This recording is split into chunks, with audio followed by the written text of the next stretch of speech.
नमस्कार दोस्तों, मैं सर्वेश शर्मा आप सब लोगों का अपने YouTube चैनल पर बहुत बहुत स्वागत करता हूं। आज की हमारी कहानी का शीर्षक है तुम नज़र में हो। अगर सुन सको तो इस कहानी को पूरा सुनना है। एक बहुत ही मार्मिक कहानी है, इससे आप बहुत कुछ सीख पाएंगे। चलिए चलते हैं सीधे इस कहानी पर। एक दिन सुबह सुबह दरवाजे की घंटी बजी। मैं उठकर आया, दरवाजा खोला तो देखा एक आकर्षक कदकाठी का व्यक्ति चेहरे पर प्यारी सी मुस्कान लिए खड़ा है। मैंने कहा, जी कहिए। तो बोला, अच्छा जी, आज जी कहिए। रोज़ तो आप गुहार लगाते थे, प्रभु सुनिए, प्रभु सुनिए, आज जी कहिए। वाह। मैंने आंख मसलते हुए कहा, माफ़ कीजिए भाई साहब, मैंने पहचाना नहीं आपको। तो कहने लगे, भाई साहब नहीं, मैं वो हूँ जिसने तुम्हें साहिब बनाया है। अरे ईश्वर हूँ, ईश्वर। तुम हमेशा कहते थे नज़र में बसे हो पर नज़र नहीं आते। लो आ गया, अब आज पूरा दिन तुम्हारे साथ ही रहूँगा। मैंने चिढ़ते हुए कहा, ये क्या मजाक है।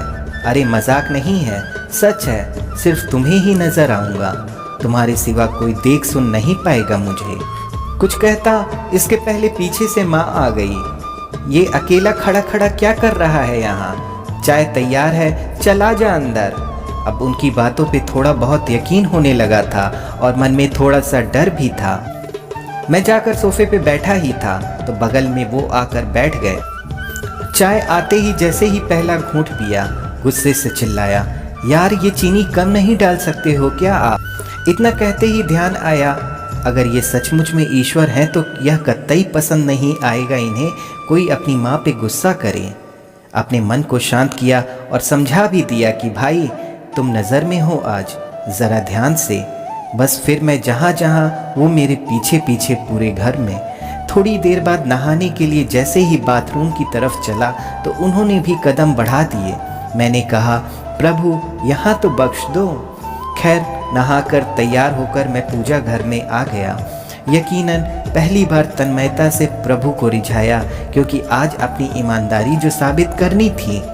फिर ऑफिस के लिए घर से निकला, अपनी कार में बैठा तो देखा बगल वाली सीट पे महाशय पहले ही बैठे हुए हैं। सफ़र शुरू हुआ, तभी एक फ़ोन आया और फ़ोन उठाने ही वाला था कि ध्यान आया तुम नज़र में हो।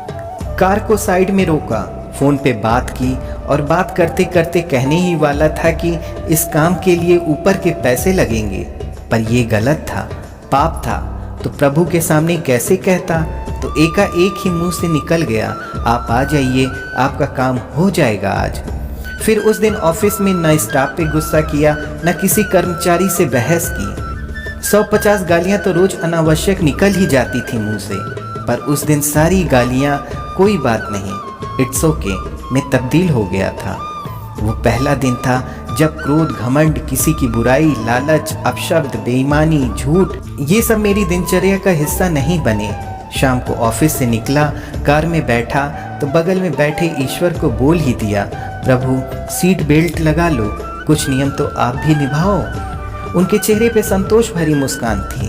घर पर रात्रि भोजन जब परोसा गया तब शायद मैंने पहली बार मेरे मुख से निकला, प्रभु पहले आप लीजिए, और उन्होंने भी मुस्कुराते हुए निवाला मुंह में रखा। भोजन के बाद माँ बोली, पहली बार खाने में कोई कमी नहीं निकाली आज तूने। क्या बात है, सूरज पश्चिम से निकला है क्या आज? मैंने कहा, माँ आज सूर्योदय मन में हुआ है। रोज मैं महज खाना खाता था, आज प्रसाद ग्रहण किया है माँ, और प्रसाद में कोई कमी नहीं होती। थोड़ी देर टहलने के बाद अपने कमरे में गया। शांत मन से शांत दिमाग के साथ तकिए पे अपना सिर रखा तो उन्होंने प्यार से सिर पे हाथ फिराया और कहा, आज तुम्हें नींद के लिए किसी संगीत, किसी दवा और किसी किताब के सहारे की ज़रूरत नहीं है। गहरी नींद कालों पे थपकी से उठी। कब तक सोएगा, जाग जा आप, माँ की आवाज़ थी। सपना था शायद, हाँ सपना ही था, पर नींद से जाग गया। अब समझ आ गया उसका इशारा, तुम नज़र में हो। तो दोस्तों कैसी लगी ये कहानी? इस कहानी से हमें बहुत कुछ सीखने को मिलता है। इस कहानी से हमें यही सीखने को मिलता है, क्रोध, घमंड, किसी की बुराई, लालच, अपशब्द, बेईमानी, झूठ, ये सब गलत है। अगर आप अपने जीवन में एक सही राह पर जाना चाहते हैं तो ये सब चीज़ों को छोड़ना होगा। तो दोस्तों कैसी लगी हमारी आज की ये कहानी? अगर आपको पसंद आई हो तो हमारी कहानी को ज़रूर लाइक करिएगा और ढेर सारे कमेंट दीजिएगा। इसी तरह के और वीडियोस अगर आप देखना चाहते हैं तो हमारे चैनल को जल्दी से सब्सक्राइब कर लें, साथ ही बेल आइकन को दबाना ना भूलें, जिससे हमारे नए आने वाले वीडियोस के नोटिफिकेशन आपको मिलते रहें। तो फिर मिलेंगे एक नई कहानी एक नई वीडियो के साथ। तब तक के लिए नमस्कार, आदाब, सत श्री अकाल।